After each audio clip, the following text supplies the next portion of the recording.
Selamat malam Bapak Ibu sekalian yang hari ini hadir di studio dan tentu saja yang menyaksikan melalui tayangan televisi atau streaming. Kami membaca sekaligus mencatat persoalan luar negeri, pertahanan keamanan, dan tentu saja dari tiga ini kami akan menyampaikan poin per poin. Yang pertama terkait dengan politik luar negeri kita. Politik luar negeri kita adalah alat untuk negosiasi terhadap dunia luar, tapi kepentingan nasional harus nomor satu. Kenapa itu menjadi penting? Karena kita mesti betul-betul bisa melakukan redefinisi terhadap politik luar negeri yang bebas aktif, yang disesuaikan dengan kondisi kekinian. Ini penting karena apa? Karena kita perlu untuk memilih, memilah, dan memprioritaskan yang menjadi kekuatan, keinginan dari bangsa dan negara ini. Rakyat butuh bekerja, rakyat butuh lapangan kerja lebih banyak, investasi harus lebih banyak. Maka kita mesti memperkuat infrastruktur diplomasi kita, duta besar, para diplomat, dan tentu saja inilah yang mesti kita berikan penugasan-penugasan untuk membereskan persoalan-persoalan kepentingan ekonomi nasional dalam konteks kekinian.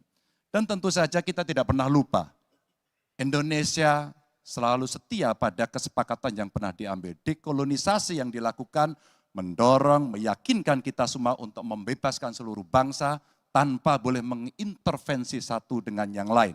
Dan inilah komitmen kita pada kemerdekaan Palestina yang kita dukung terus-menerus.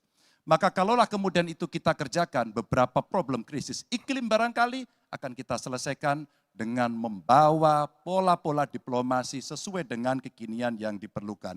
Atau barangkali kepentingan UMKM yang mesti kita bawa ke dunia internasional seperti praktek yang pernah kami lakukan di Jawa Tengah. Dan itu membuat masyarakat akan merasakan politik luar negeri jauh lebih baik. Pertahanan, sistem pertahanan rakyat semesta mesti kita dorong, kita lapisi dengan pertahanan yang betul-betul berlapis dan kita jadikan benteng pertahanan Nusantara sebagai sebuah satu kesatuan. Dan kita perlu melakukan penataan gelar pasukan karena IKN menjadi pusat gravitasi baru. Dan ini bagian dari antisipasi terhadap tarung global antara Amerika Serikat dan Tiongkok. Untuk itulah pertahanan kita mesti masuk pada wilayah 5.0 dengan teknologi sakti, dengan rudal hipersonik, senjata cyber, sensor kuantum, dan sistem senjata otonom. Dan itu bisa dilakukan kalau anggaran dari Kemenhan itu 1-2% dari PDB. Sehingga MEF kita akan bisa tercapai. Karena ini yang mengerikan di 2024 saya khawatir ini tidak akan tercapai. Untuk keamanan, terorisme, narkoba, pinjaman online, judi online, kekerasan seksual, ini perlu mendapatkan perhatian termasuk TPPU. Maka reformasi kepolisian betul-betul harus mengantisipasi ini dengan penguatan cyber system kita, termasuk pengembangan SDM cyber yang kuat.